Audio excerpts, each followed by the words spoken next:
तो इंडिया का इंग्लैंड दौरा शुरू होने वाला है, कुछ ही दिन बचे हैं। 20 जून से इंडिया और इंग्लैंड का पहला टेस्ट मैच खेले जाना है। अच्छा, अगर मैं सीरीज़ के नाम की बात करूं तो आपने हाल फिलहाल में ही देखा होगा कि उस सीरीज़ का नाम बदल के एंडरसन तेंदुलकर सीरीज़ कर दिया गया। एक्चुअली ये दो बड़े महान प्लेयर भी हैं, सचिन तेंदुलकर कौन नहीं जानता है, और जेम्स एंडरसन जिन्होंने 700 से ज़्यादा विकेटें ली है टेस्ट क्रिकेट में, उनकी महानता बहुत बड़ी है। तो इसीलिए दोनों बोर्ड्स जो थे, जो बीसीसीआई था, जो इंग्लैंड क्रिकेट बोर्ड था, जो ईसीबी था, उन दोनों ने मिलजुल के एक नई सीरीज़ ओरिजिनेट की है, या हम ऐसा बोल सकते हैं कि सीरीज़ का नया नाम रखा है, और वो है तेंदुलकर एंडरसन ट्रॉफी। ये जो ट्रॉफी है वो शुरू होने वाली है 20 जून से। सबसे बड़ी खबर क्या है? सबसे बड़ी खबर ये है कि ना रोहित शर्मा है ना विराट कोहली है। तो टेस्ट कैप्टन की अगर मैं बात करूं तो वो है हमारे पास में शुभमन गिल। अच्छा, पहले मैं ना आपको टेस्ट टीम बता देता हूं कि कौन कौन से जो प्लेयर हैं जिनका सिलेक्शन हुआ है। तो मैं एक एक करके आपको बता देता हूं। शुभमन गिल जो है वो कप्तान है, ऋषभ पंत विकेट कीपर भी है और वाइस कैप्टन भी है। देन जायसवाल है, केएल राहुल है, साई सुदर्शन, अभिमन्यु ईश्वरम, देन करुण नायर है, नीतीश रेड्डी, जडेजा, ध्रुव जुरैल जो दूसरे एक और विकेट कीपर के तौर पर गए हैं, वॉशिंगटन सुंदर, शार्दुल ठाकुर यानी कि लॉर्ड ठाकुर। आपको पता ही है कि जब जब शार्दुल ठाकुर इंग्लैंड जाते हैं तो एक अलग ही निखर के आते हैं। उसके बाद में बूम बूम जसप्रीत बुमराह, मोहम्मद सिराज, प्रसिद्ध कृष्णा, आकाशदीप, अर्शदीप और कुलदीप यादव। अच्छा, इस टीम से ना कुछ सवाल थे, और वो सवाल कौन से थे? एक तो सवाल था हर्षित राणा का। आपने देखा है कि जो बॉर्डर गावस्कर ट्रॉफी हुई थी उसमें हर्षित राणा ने बड़ा अच्छा क्रिकेट खेला था और विकेटें भी निकाली थी।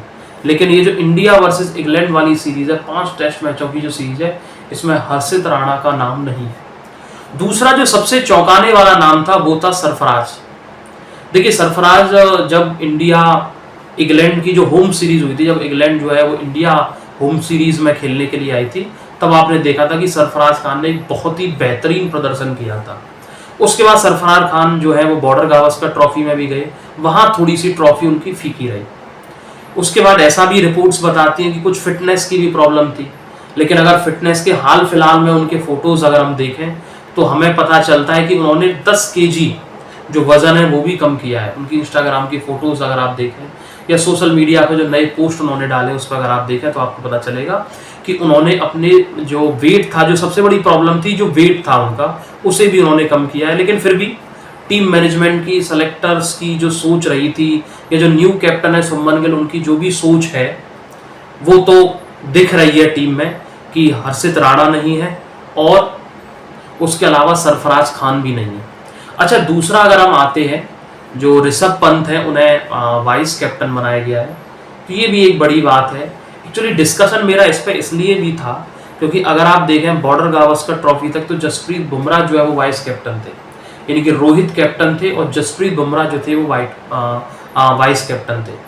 वहां पे आपको याद भी होगा पर्थ में जो पहला टेस्ट मैच हुआ था जहां पर रोहित अनअवेलेबल थे अपनी फैमिली प्रॉब्लम्स की वजह से, क्योंकि उनकी जो वाइफ थी, उनके बेटा होने वाला था उस टाइम पे, तो उस वजह से वो अनअवेलेबल भी थे।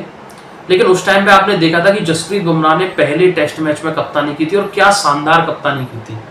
क्योंकि बॉर्डर गावस्कर ट्रॉफी में एक्चुअली 5 टेस्ट मैचों की सीरीज में अगर हम देखें तो हम सिर्फ एक ही जीत पाए थे, और वो जो एक था वो पहला ही टेस्ट मैच था जो पर्थ टेस्ट मैच था, जिसमें जसप्रीत बुमराह ने बड़ी कमाल की बॉलिंग की थी, कमाल की कैप्टनसी की थी। लेकिन अब ये जो नई टीम सिलेक्शन हुआ है, इससे हमें ये दिख रहा है कि जसप्रीत बुमराह उस रिकॉग्निशन में ही नहीं है कि उन्हें कैप्टनसी में या मैनेजमेंट का पार्ट रखा जाए। एक्चुअली इसके रीज़न भी जो मुझे समझ में आता है वो रीज़न यही है उनकी फिटनेस।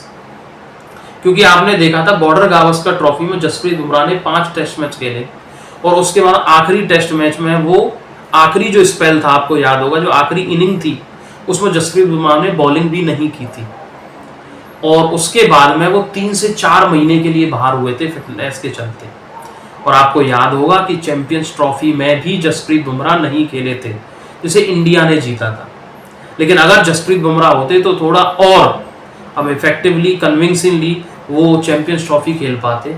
तो हमें साफ ये समझ में आ रहा है कि टीम मैनेजमेंट की सोच ये है कि जसप्रीत बुमराह को ना हमें इफेक्टिवली यूज करना है, क्योंकि अगर उन्हें कप्तानी भी दे देंगे तो उसका भी एक प्रेशर आएगा।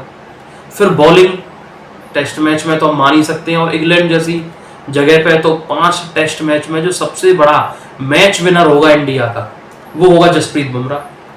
तो मुझे ऐसा लग रहा है कि 5 टेस्ट मैच शायद खिलाएंगे या नहीं खिलाएंगे, या एक आध में उन्हें रेस्ट भी दे सकते हैं, तो ये एक बड़ा सवाल है। शायद यही सोच रही होगी टीम मैनेजमेंट की कि जसप्रीत बुमराह को हम नहीं कैप्टनसी के रोल में रखते हैं या वाइस कैप्टनसी के रोल में रखते हैं, क्योंकि फ्रीली उन्हें खेलने दें, क्योंकि वो एक मैच विनर है, इंडिया के सबसे इंपॉर्टेंट खिलाड़ियों में से एक है। क्योंकि जो सीनियर खिलाड़ी थे, रोहित थे, विराट थे, फिर जसप्रीत बुमराह थे, तो वो 2 तो जा चुके हैं। और टेस्ट में एक और बड़ा नाम था अश्विन, रविचंद्रन अश्विन, वो भी आपको याद होगा बॉर्डर गावस्कर ट्रॉफी में उन्होंने भी रिटायरमेंट की घोषणा की थी। तो 3 जो सबसे बड़े दिग्गज प्लेयर थे वो जा चुके हैं। तो अब जो सारा का जो टीम का जो दारोमदार है वो किसके ऊपर है, वो है जसप्रीत बुमराह के ऊपर। शायद इसी सोच की वजह से उन्हें टीम में एज अ कैप्टन या एज अ वाइस कैप्टन नहीं रखा गया। उसके लिए शुभमन गिल को कप्तानी दी गई है। फ्यूचर दिख रहा है हमें। एक्चुअली मेरा जो मत था वो ये था कि हम किसी और को भी देख सकते थे, जैसे बुमराह की तरफ हम अभी देख सकते थे। एक्चुअली अगर आप शुभमन गिल का टेस्ट करियर अगर देखें तो उतना कन्विंसिंग नहीं है, फिर भी टीम की जो सोच यही थी कि फ्यूचर में हमें इन्वेस्ट करना है। और ऋषभ पंत तो आपने देखा ही, उन्होंने चमत्कारियां पारी खेली है। आपको याद होगा गावा टेस्ट मैच सिंगल हैंडेड उन्होंने जिताया था, और शुभमन गिल ने ऊपर से शुरुआत दी थी। आपको याद होगा 90s रन की, और 80s जो रन बनाए थे वो हमारे ऋषभ पंत ने बनाए थे। और वो टेस्ट बड़ी कन्विंसिंगली, टेस्ट ही नहीं जीता था सिर्फ, वो बॉर्डर गावस्कर ट्रॉफी भी जीती। तो इंग्लैंड के साथ में ये टेस्ट सीरीज शुरू होने वाली है, देखेंगे हम आगे डिस्कस करेंगे और वीडियोस में कि प्लेइंग 11 क्या होनी चाहिए। देखिए एक्चुअली कई सारे सवाल हैं। सवाल कौन कौन से हैं, जैसे कि केएल राहुल की पोजीशन क्या होगी, उसके अलावा जो साई सुदर्शन है उसे आप कहाँ देखते हैं, शुभमन गिल एक्चुअली कहाँ खेलेंगे, नंबर 3 या नंबर 4, क्यों, क्योंकि टेस्ट क्रिकेट में सबसे महत्वपूर्ण जो जगह है वो है नंबर 4, जिसको सालों तक विराट कोहली ने अपने पास रखा और जस्टिफाई भी किया। क्योंकि अब बैटिंग लाइनअप में अगर आप देखें तो शुभमन गिल जो है वो कप्तान है भाई, और एक्सपीरियंस भी है, तो वो 3 नंबर पर खेलेंगे या 4 नंबर पर खेलेंगे। केएल राहुल नीचे जो मिडिल ऑर्डर है उसमें खेलेंगे, या बॉर्डर गावस्कर ट्रॉफी में उन्होंने ओपनिंग की थी वो ओपनिंग में खेलेंगे।